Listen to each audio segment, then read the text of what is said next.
So hello students, today we'll discuss about problems of marketing. I think all of you are familiar with this thing that what is marketing, and now we'll discuss about the marketing problems. What are the basic marketing problems जो आ सकती है किसी भी producer के सामने. Let's see. So this is a basic definition. Any problem related to marketing of goods and services is called a marketing problem. अगर goods और services की marketing के अंदर अगर कोई भी प्रॉब्लम आती है XYZ, उसे हम मार्केटिंग प्रॉब्लम का टर्म दे सकते हैं. बहुत वास्ट है ये फील्ड, बहुत ही ज़्यादा वास्ट है. बहुत सारी चीज़ें ऐसी हो सकती है जो किसी कंपनी ए के लिए प्रॉब्लम हो सकती है, कंपनी बी के लिए वो एग्जिस्ट ही ना करें. ठीक है, it depends upon the nature of product. कौन सा नेचर प्रोडक्ट आप सेल कर रहे हैं, कौन सा आपका टारगेट ग्रुप है, कितना आपका डिस्टेंस है मैन्युफैक्चरिंग प्लांट से लेके जो आपका डिस्ट्रीब्यूशन सेंटर वो कितना दूर लोकेट किया हुआ है. तो बहुत सारे कंपोनेंट्स इसके अंदर वो करें. कौन सी इकोनॉमीज़ के अंदर आप हैं, डेवलपिंग इकोनॉमीज़ के अंदर आप हैं कि डेवलप्ड इकोनॉमीज़ के अंदर आप हैं. तो ये सारे फैक्टर्स मिला के मार्केटिंग प्रॉब्लम्स को कंट्रीब्यूट करते हैं. So will see some of them. Sorry. So first thing is inexperience और अंडरस्टाफ्ड. देखिए, किसी भी ऑर्गेनाइजेशन को चलाने के लिए स्टाफ चाहिए. ठीक है, स्टाफ चाहिए, लेकिन स्टाफ के साथ साथ तो स्टाफ का एक्सपीरियंस भी मैटर करता है. Because experience is something which a person can use and use it in a particular way so that it can produce profit. but profit बना सकता है उससे. ठीक है, एक्सपीरियंस से. तो इस तरह से अगर आपके पास स्टाफ है और स्टाफ के पास एक्सपीरियंस नहीं है, then this is not a useful solution. और आपके पास अगर स्टाफ अंडर स्टाफ है, आपके पास एक्सपीरियंस तो है लेकिन स्टाफ आपके पास उतना नहीं है जितना आपको चाहिए, तो भी एक प्रॉब्लम होगा. Because the market scenario is changing every day. हर दिन मार्केट बदल रहा है, हर दिन लोगों की डिमांड बदल रही है. मार्केट में इतने नए प्रोडक्ट आ रहे हैं कि ये सारी चीज़ अगर आपको टैकल करनी है तो आपके पास एक्सपीरियंस और कंप्लीट फुल स्टाफ होना ज़रूरी है.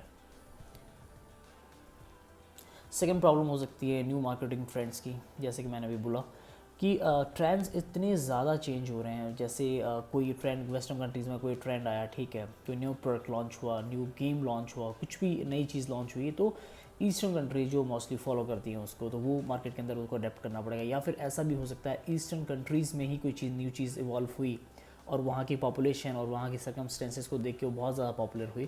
तो you need to adapt to those trends.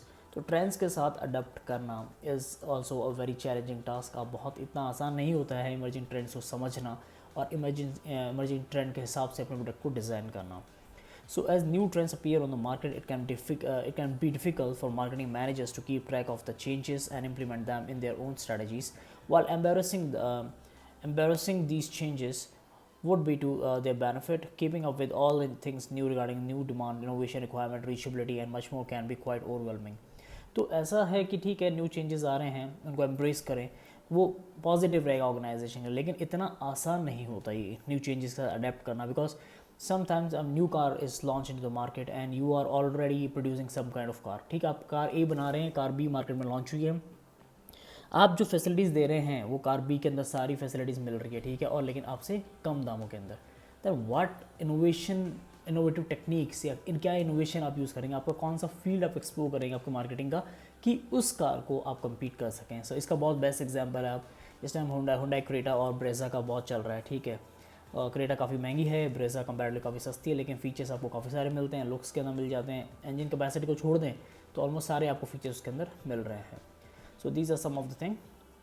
उसके बाद प्रॉब्लम 3 की अगर बात करते हैं तो इंटरप्रेटिंग मार्केटिंग रिपोर्ट डाटा. बहुत सारी कंपनी, ऑलमोस्ट सारी कंपनियाँ मार्केटिंग फॉरकास्टिंग पे, मार्केटिंग डेटाज़ के ऊपर रिलाई करती हैं कि क्या डिमांड है कंज्यूमर्स की, हमारी ऐसे लोगों की क्या डिमांड है, हम क्या ख़रीदना चाहते हैं, हमारी जेब में कितना पैसा है. ठीक है, स्केल ऑफ इकोनॉमीज़ की बात करती हैं, जैसे आप कितना आपकी सैलरी कितनी है, आपकी जीडीपी कितनी है आपकी कंट्री की. बहुत सारे इस डायमेंशन इनको देख के एक रिपोर्ट प्रिपेयर होती है. उस रिपोर्ट के बेसिस पे ये लोग डिसाइड करते हैं कि आपको क्या प्रोडक्ट किस कंडीशन में और किस रेंज के अंदर लॉन्च किया जाए. अगर आप इंडिया की बात करते हैं तो इंडिया के अंदर जो, अगर आप फिर भी कार की बात कर लेते हैं, तो इंडिया के अंदर जनरल जो सेगमेंट है, जो मैन्युफैक्चरिंग सेगमेंट है, वो डील करता है मिडिल क्लास के लिए. ठीक है, हाई एंड क्लास अगर आपकी बात करते हैं तो बहुत इतनी लार्ज पॉपुलेशन नहीं है जो बहुत ज़्यादा सुपर रिच हो, जो भाई बुगाती वेरॉन और या फिर मर्सिडीज बेंज जो हाई क्लासेस होती हैं उनके अंदर अपन सेल करें. बहुत लिमिटेड है, ऐसा नहीं कि नहीं है, पर है. पर अगर आप जनरलाइज बात करते हैं, मास पॉपुलेशन की बात करते हैं, तो वो लोग वही चीज़ मार्केट में निकालेंगे जो चीज़ वहाँ की रिक्वायरमेंट सेटिस्फाई कर पाए। लेकिन कई बार ऐसा होता है ये डेटा वेटा सब कुछ आ जाता है, उसके बाद भी उसको इंटरप्रेट करना जो मार्केटिंग मैनेजर्स का काम होता है, अगर वो सही तरीके से इंटरप्रेट ना कर पाएँ तो then it becomes a problem. So if we talk about the fourth problem, budget problem. Plant expansion के लिए आपको बजट चाहिए, लोगों को सैलरी देने के लिए आपको बजट चाहिए, नया प्रोडक्ट मार्केट में लॉन्च करने के लिए आपको बजट चाहिए, एडवर्टीजमेंट के लिए आपको बजट चाहिए। You know, if you are in a industry and if you are in a manufacturing, budget is everything for you. अब कुछ भी स्टार्ट करना है, कुछ भी करना है तो पैसा आपकी जेब में चाहिए, ठीक है। फिर अगर बजट की आपके पास प्रॉब्लम है तो हो सकता है आपका प्रोडक्ट बहुत बढ़िया हो, लेकिन लोगों को पता ही नहीं पड़ेगा अगर आप मार्केटिंग नहीं कर पाएंगे तो। So this is a very big constraint in developing countries, क्योंकि डेवलपिंग कंट्रीज़ के अंदर you are not, it is not very easy to get the budget. Finance करना बहुत आसान नहीं होता है, ठीक है। बैंक से वगैरह फाइनेंस करने जाएंगे तो it takes a lot of time to get financed. So ये भी एक प्रॉब्लम है। उसके बाद अगर हम बात करते हैं फिफ्थ प्रॉब्लम की, bad targeting. Sometimes the marketing managers या फिर marketing team, they are not able to identify the required population, the required target group, and sometimes they target a wrong group। मतलब जो डिमांड जहाँ पे है वहाँ पता ही नहीं लग पाता और वहाँ टारगेट कर लिया जाता है जहाँ पर रियली में कोई डिमांड इतनी नहीं है जितनी प्रोजेक्ट की गई है। So it becomes a problem and it leads to wastages and losses. Problem 6 की बात करते हैं, getting attention of right customers. जो आपका प्रोडक्ट है आपको पता है, you know that this is the product and these are the potential or right customers for my product, but you are not able to gather their attention। आप नहीं उनका attention आपकी तरफ ला पाते हैं। हो सकता है कि आपसे ज़्यादा बेटर प्रोडक्ट मार्केट के अंदर हो, ज़्यादा सस्ता हो, ज़्यादा क्वालिटी के अंदर मिल रहा हो। So it all depends on your marketing team and it all depends on how you launch your product, how you promote your product. So ये भी एक चीज़ है इसके अंदर। और उसके बाद प्रॉब्लम 7 की बात करते हैं तो relation to promotion of product. Same चीज़ है, प्रमोट कैसे करते हैं प्रोडक्ट। अगर आप सही तरीके से आपने प्रोडक्ट प्रमोट नहीं किया, कितना ही बढ़िया प्रोडक्ट हो आपका, it will not fetch you the required profit you are expecting.